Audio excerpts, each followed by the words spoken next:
Да у нас в Казахстане не шоу-бизнес, а туй-бизнес. Поговорим о феномене Иманбека и Димаша. Димаш, он тоже стрельнул не в Казахстане, а за границей. Что такое креативная экономика? Закопали в песок 17 миллиардов тенге. Это очередная раздача денег. Рано или поздно опять закончится тендерным бизнесом. Далеко ходить не будем, материться не будем.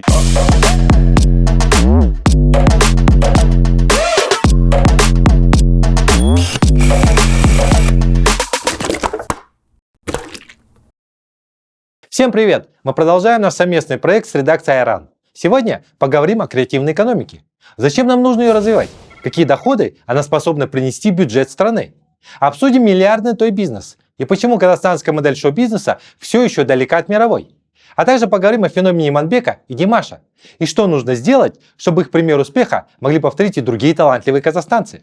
Подпишитесь на Айран. Здесь мы обсуждаем самое важное.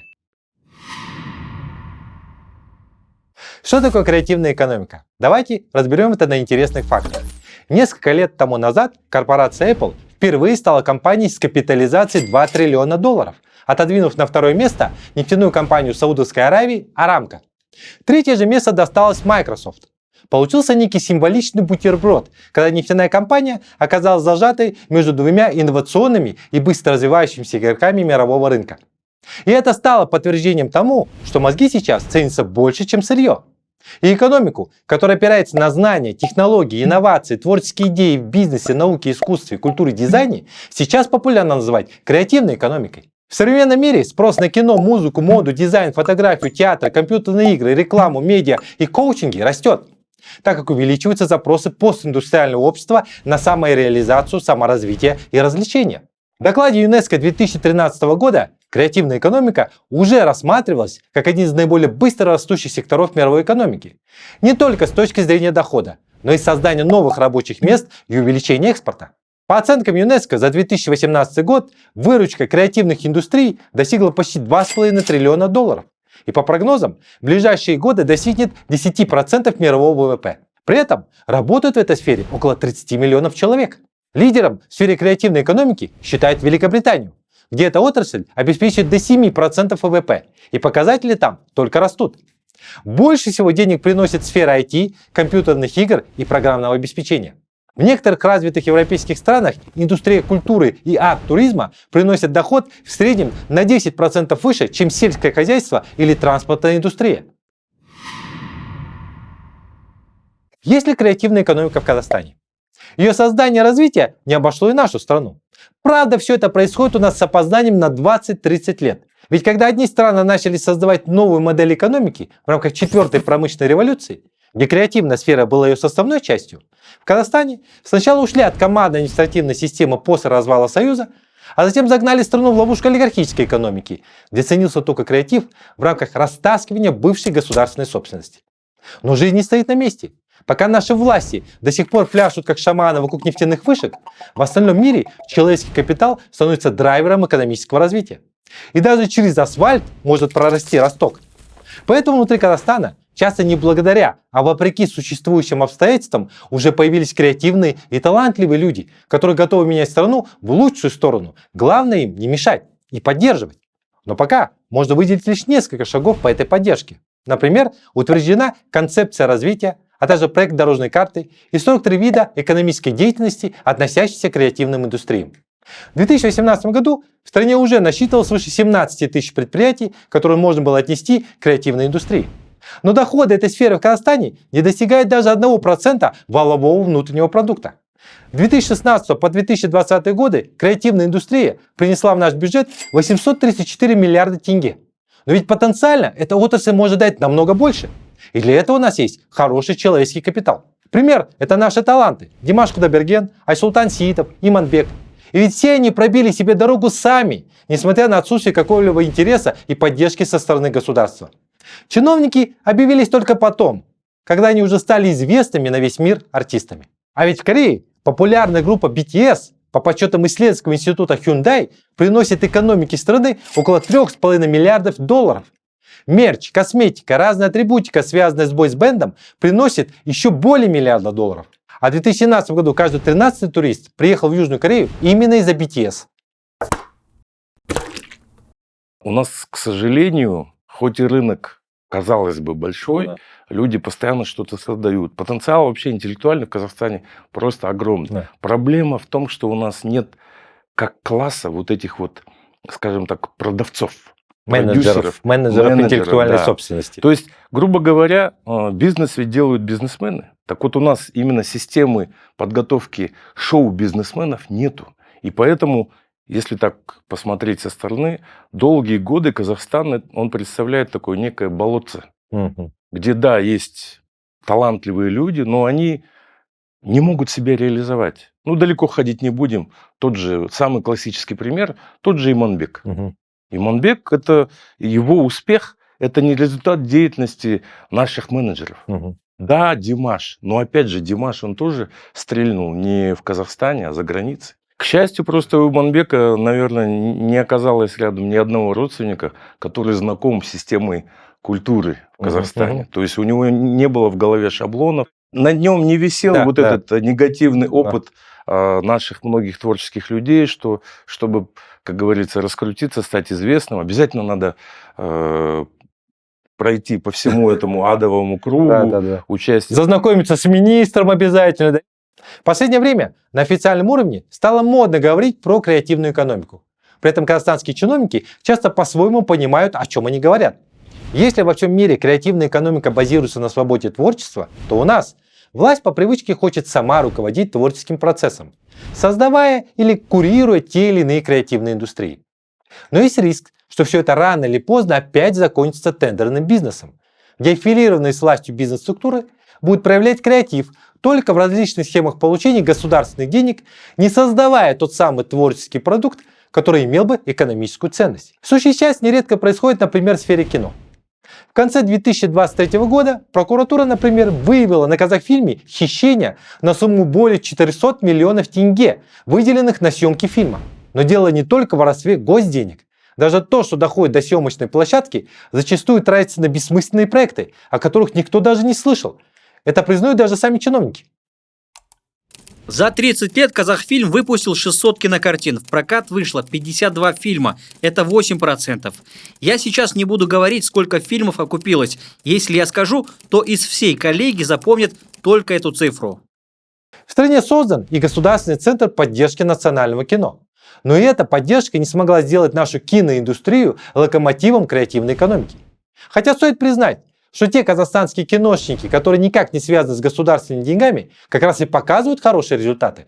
Креативная экономика – это прежде всего поддержка и развитие предпринимательства. А что такое предпринимательство? Это свобода мысли. У нас же законы, к сожалению, которые вот есть, ну, далеко ходить не будем, материться не будем. Есть такой у нас закон о кинематографии, благодаря которому, в кавычках, за 4 года закопали в песок 17 миллиардов тенге, из которых отбили, ну, за счет вот фильма «Дос Мухасан».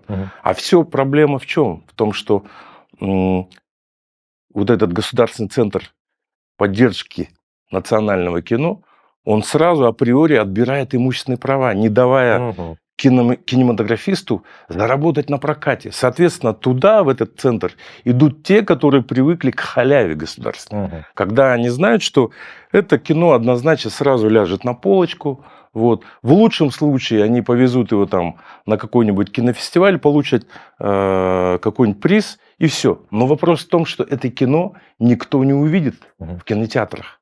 А зачем оно тогда нужно? В Казахстане не шоу-бизнес, а той бизнес. Эксперт утверждает, что процветает у нас именно второй вариант. Далеко не все артисты у нас могут похвастаться тем, что могут собрать полные концертные залы. Немного они зарабатывают из продаж альбомов, выпускают их в основном для поддержания собственного имиджа. В среднем около 80% доходов наших артистов составляют корпоративные вечера, дни рождения и свадьбы. Но для того, чтобы стать желанной приглашенной звездой на тоях, артистам приходится много вкладывать в собственную раскрутку. Покупать песни, инвестировать в их ротацию, снимать качественные клипы, нанимать хореографов и вкладываться в свой имидж. Понятно, что шоу-бизнес не может, да и не должен существовать за счет государственных денег. Но ведь нет и условий льготного финансирования, аренды концертных площадок и прочих атрибутов раскрутки. Артисты вкладываются в себя сами. То бизнес для них – возможность заработать. Вот и получается, что по сути этот бизнес у нас теневой, никто не заинтересован платить налоги государству. Да и за что платить? А ведь можно создать взаимовыгодные условия и легализовать миллиардный той-бизнес, сделать так, чтобы часть этих доходов в виде налогов пополнял госбюджет. Ведь сырье рано или поздно закончится. А казахстанцы – это очень талантливый народ, который своим творчеством мог бы зарабатывать большие деньги, что также поддержало бы развитие в стране креативной экономики, привлекло бы туда как можно больше человеческого капитала и привело бы к появлению новых профессионалов с хорошим образованием. Я говорю, да у нас в Казахстане не шоу-бизнес, а той-бизнес. Вот эту креативную экономику придумали для того, чтобы вот этот теневой той-бизнес вытащить на свет, чтобы его легализовать. Ведь для чего государству развивать креативную экономику? У нас, к сожалению, многие творческие люди, они думают, что это очередная раздача денег. На самом деле нет. И интерес государства в том, чтобы появлялись компании с большими оборотами и, соответственно, с хорошими налоговыми поступлениями. Ведь действительно, той бизнес – это миллиардный бизнес. У нас целые компании, они, представьте, там, начиная от тамады, заканчивая арендой техники, света, потом тот же креатив у них, они же там придумывают какие-то сценарии. Да. То есть все это в нал идет. То есть никаких налогов и никаких, естественно, соблюдений авторских прав. То есть вот эти вот ведущие друг у друга воруют. И здесь государство, оно должно не распыляться раздачей денег, оно должно просто создать условия. Потому что государственных денег никогда не хватит на развитие культуры. Конечно. А где-то они просто даже возвращают, да? На самом деле, в том-то и дело. В том-то и дело. Например, тот же закон о меценатстве. Если дать возможность бизнесменам вкладываться в какие-то проекты и за это получать какие-то налоговые послабления, почему нет? Почему нет? Ведь мы от этого, наоборот, выиграем. Конечно. Ведь идентификация государства, она прежде всего проявляется через культуру, через спорт. Вот мы же сейчас, например, победами той же нашей сборной мы довольны, мы счастливы, потому что это бизнес. Мы гордимся, что у нас есть Иманбек, мы гордимся, что у нас есть Димаш. А сколько у нас действительно талантливейших людей, которые тоже ждут своего часа. А что у нас с авторским правом в Казахстане? Эксперты утверждают, что оно у нас просто игнорируется. А ведь главной ценностью креативной экономики выступает именно интеллектуальная собственность. Отсутствие рынка авторского права – болезненный момент и не дает нашим артистам хорошо зарабатывать на продаже своих собственных альбомов. Несмотря на то, что закон об авторском праве у нас нарушается повсеместно, мы не слышим о громких судебных делах. К сожалению, до сих пор закон об авторском праве в Казахстане, по крайней мере, и даже могу сказать, что в странах Центральной Азии он практически не освоен. Он вообще практически люди не знают, насколько он полезный. Я соглашусь, сейчас время интернета. Но что такое интернет? Это всего лишь новая площадка, опять же, для монетизации тех же авторских прав. Поэтому нельзя сказать, что... Мне, кстати, часто задавали с таким подколом вопрос, мол, типа, вот сейчас же интернет, а что с авторским правом? Типа, это же надо новое что-то менять. Ничего менять смысла нет. Проблема в чем? Многие люди, когда слышат авторское право, у них ассоциация только с защитой. На самом деле авторское право, оно квалифицируется как предпринимательское право. То есть это право, на котором нужно и должно зарабатывать. И у меня до сих пор недоумение вызывает то, что в наших творческих вузах, где, казалось бы, учат именно создавать эту интеллектуальную собственность, нет предмета авторского права. То есть композитора учат, как сочинять музыку, а как на ней зарабатывать, не учат. Когда мы сможем монетизировать креативную экономику? Не нужно забывать, что продукты креативной экономики создает в первую очередь человек. И нам просто необходимо развивать этот капитал путем образования, начиная с доступных детских творческих кружков и заканчивая подготовкой в колледжах, вузах и бизнес-школах высококлассных специалистов в сфере продюсирования и арт-менеджмента. При этом нельзя ожидать создания креативной экономики в обществе, где многие люди больше выживают, чем живут. Ведь важным элементом экономики знаний является не только рост количества образованных людей, но и граждан со средним достатком. Так как у человека всегда должен быть не только выбор, что почитать, кого послушать или куда сходить, но также свободное время и деньги, которые он может потратить на использование творческого продукта. Неудивительно, существует и такая точка зрения, что креативная экономика меньше получает развития в экономически слабых государствах, так как там меньше платежеспособных потребителей.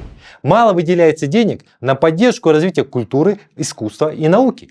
Роль государства должна быть не в желании опять сделать чиновников главными смотрящими за творчеством и креативом, а в создании благоприятных экономических и политических условий для развития творческого потенциала людей в разных сферах. Это Айран. Подписывайтесь на наш канал, ставьте лайки и пишите свои комментарии. Давайте обсуждать все самое важное вместе. Напоминаю, что вы можете поддержать нашу редакцию с помощью Каспи QR на экране или по ссылкам на Patreon и Каспи в описании к видео. Благодарим тех, кто уже это делает. Это важно.